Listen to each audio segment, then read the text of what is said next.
Olá, muito bom dia para você que está acompanhando aqui a programação do Canal do Boi. Que prazer estar com você nesta manhã de terça-feira. E nós já começamos esta edição do Bom Dia Produtor, indo direto à capital federal, Brasília, com Catarina Martorelli, que traz os destaques de hoje.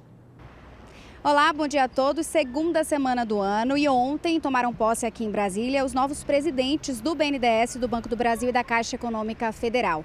Aliás, o agro está pensando muito na economia, né? 2018 foi um ano bem instável e as perspectivas são de mudanças em 2019. Os produtores estão de olho nas novas decisões do novo governo.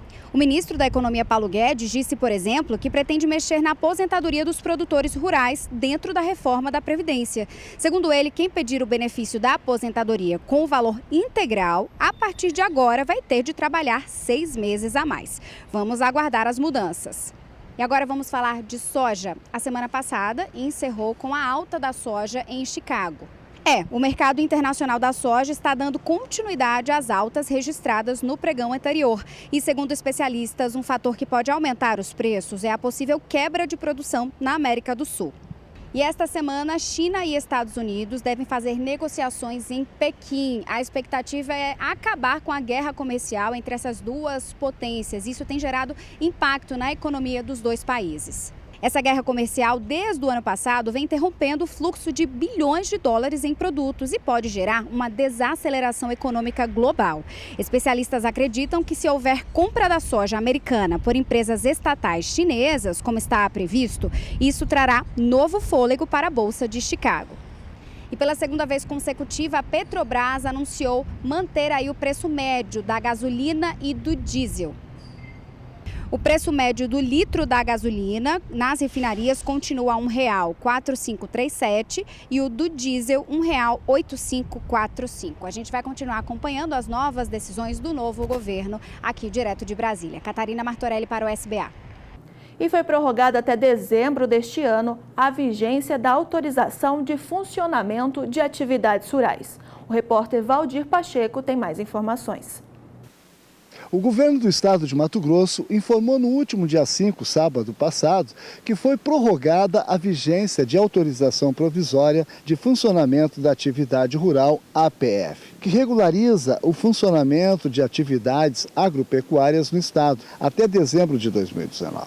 A medida é necessária para que se efetive o Sistema de Licenciamento Ambiental Único, ALAU, que substituirá efetivamente a APF. De acordo com o Decreto 4 de 2019, publicado no Diário Oficial da União, na última sexta-feira, dia 4, o Sistema de Licenciamento Digital de Atividades de Agricultura e Pecuária está em fase de desenvolvimento. Por ser um sistema muito abrangente, rico em detalhes e integrações com outros sistemas já em operação na Secretaria de Estado de Meio Ambiente, SEMA, o seu desenvolvimento necessita de um prazo maior para sua finalização. A Secretaria priorizou a execução da ordem de serviço para o desenvolvimento do sistema para que este entre em vigor ainda este ano. A licença ambiental é obrigatória para o exercício e o desembargo das atividades da agricultura e pecuária, em área passível de desmate sem a devida autorização do órgão ambiental estadual. De acordo com a SEMA, a necessidade de adequar o Sistema de Licenciamento Ambiental Único, LAU,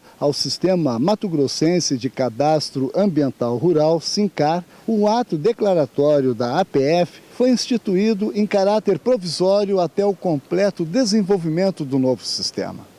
Valdir Pacheco para o SBA, Sistema Brasileiro do Agronegócio. O repórter Gustavo D'Angelo conversou com o presidente da União dos Produtores de Bioenergia, a UDOP, sobre a safra de cana-de-açúcar na região centro-sul do país. Acompanhe a entrevista.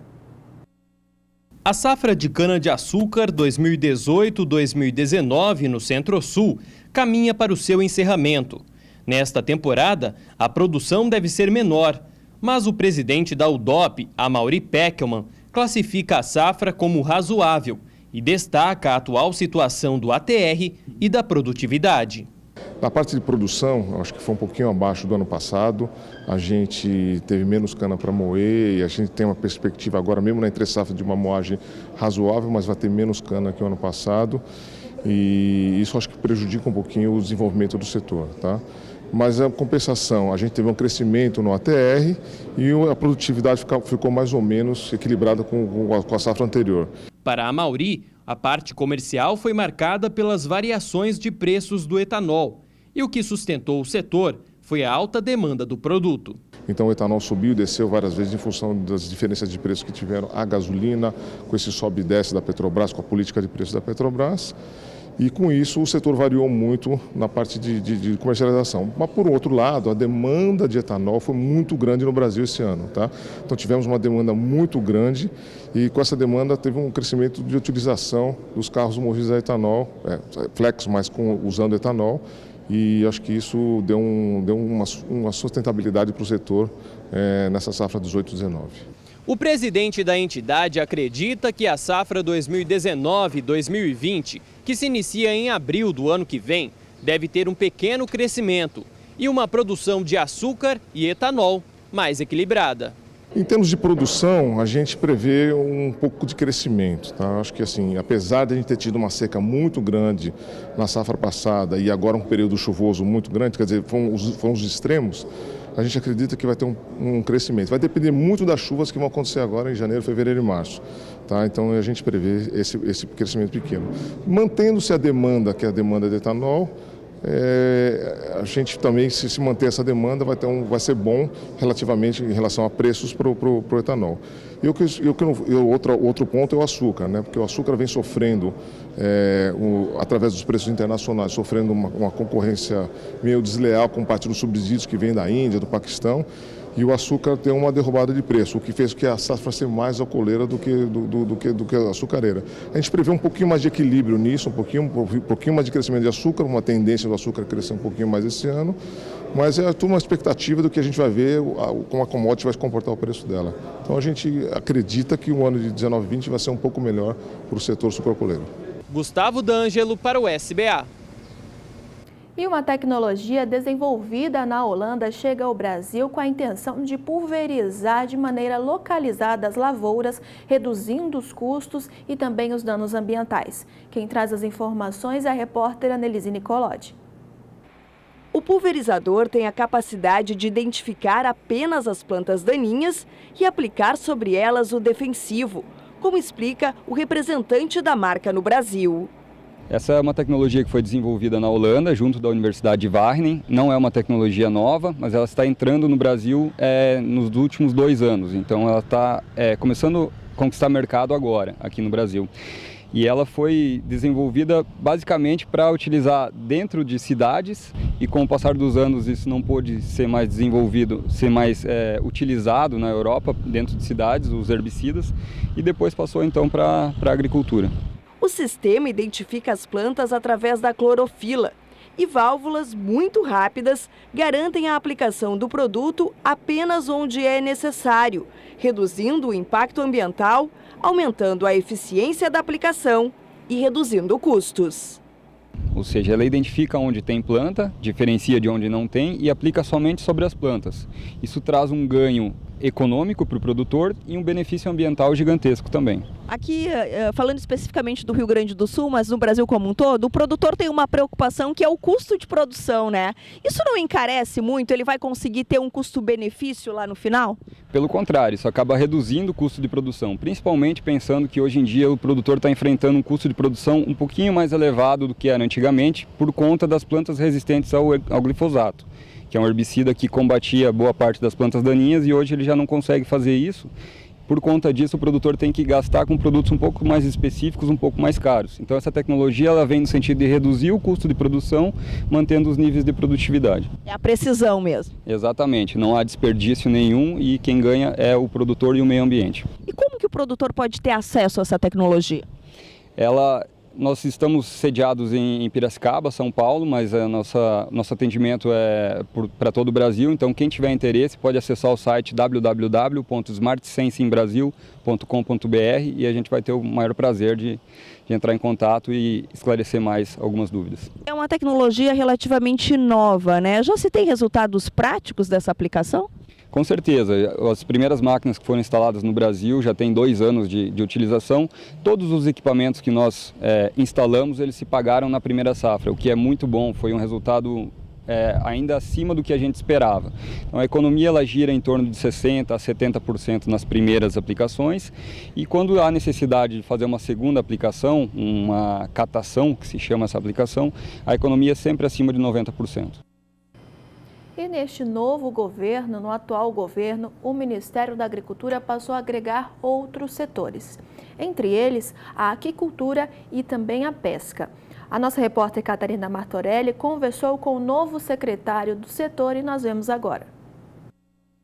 O Ministério da Agricultura ganhou status de superministério ao agregar novos setores, entre eles aquicultura e pesca. O país tem 8.000 quilômetros de costa marítima e cerca de 12% de toda a água doce do planeta. Mas o peixe nunca teve a mesma importância se comparado a outras proteínas, como frango e carne. O brasileiro come hoje cerca de 10 quilos de peixe por ano, quando o recomendado pela Organização Mundial da Saúde é o dobro, 20 quilos. Isso tem a ver com o mau aproveitamento do potencial do país. Segundo especialistas, existem dois entraves grandes. Um é o licenciamento ambiental, porque cada estado tem uma política diferente, e o outro é a burocracia. São necessários anos para conseguir a cessão do uso de águas. O novo secretário de Pesca do Ministério tomou posse na última quarta e disse que quer transformar essa realidade. Ele acredita que o fato de a pesca agora pertencer ao MAPA já é um grande pontapé para o crescimento do setor. Organizar, saber o tamanho real que nós temos. Eu costumo brincar com o seguinte: se hoje o Bill Gates, que é considerado um dos homens mais ricos do mundo, chegasse aqui e falasse assim, olha, eu te dou $1 bilhão a fundo perdido se você me disser o número de pescadores no Brasil, o número de aquicultores e o número de barco. Nós perderíamos esse $1 bilhão porque nossa base de dados realmente está bagunçada. Então, nosso objetivo é organizar a nossa casa, que é a aquicultura e a pesca em todo o Brasil. Catarina Martorelli para o SBA. Dentre as raças de corte do zebu, podemos citar o Sindhi, Nelore padrão, Nelore mocho, Brahman, Indo-Brasil e o Tabapuã. O zebu constitui atualmente mais de 80% dos animais criados no Brasil, sendo um dos maiores rebanhos bovinos do mundo. Fundamentalmente, as raças zebuínas, as características principais são rusticidade e produtividade. Isso significa que os machos têm libido acentuada, as fêmeas são férteis, com alta capacidade de concepção. Entre as raças de corte do zebu, a que tem predominância no Brasil é o Nelore, cerca de 80% do rebanho brasileiro.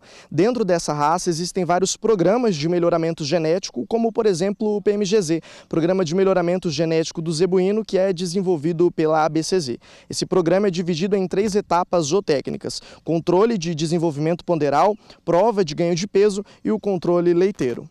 A coleta desses dados de pesagem e outras mensurações, como perímetro escotal, por exemplo, são enviadas para um banco de dados da ABCZ, que gerencia o PMGZ, e esses dados estatísticos são avaliados, e com a avaliação desses dados são feitos os índices, quer dizer, o ASDEPs, a diferença esperada na progênie, o que seria a capacidade dos animais avaliados de transmitir para a descendência as características auferidas nessas mensurações. Outro fator importante está ligado à fertilidade e produtividade. Por esse motivo, o produtor que procura um rebanho fértil deve analisar características dentro do sumário de avaliação para potencializar o rebanho. São critérios importantíssimos para a seleção de um rebanho. Quando você procura otimizar esses conceitos de fertilidade, que traz por consequência produtividade, você tem que analisar idade ao primeiro parto nas fêmeas, tempo de gestação, peso do bezerro a desmame, capacidade de aleitamento dessa fêmea, o score corporal da fêmea na concepção e no desmame do bezerro, e também fatores correlacionados necessariamente quando eu digo score corporal, a condição física em que ela desmama para poder reconceber. O pecuarista que trabalha com cria também deve ficar atento às características do sumário de avaliação para produzir um bezerro de qualidade. Os programas de avaliação genética, de acordo com os dados estatísticos baseados num cenário de rebanho, podem permitir ao criador utilizar dentro do rebanho dele o que falta ou o que ele precisa naquela conjuntura no cenário do rebanho dele. Dessa maneira, o zebu demonstra suas qualidades e atuação no mercado internacional. O Brasil tem todas as condições de competir e de liderar o mercado mundial de carne bovina, como já lidera hoje. O Brasil é o maior exportador de carne bovina. Vinícius Souza para o SBA.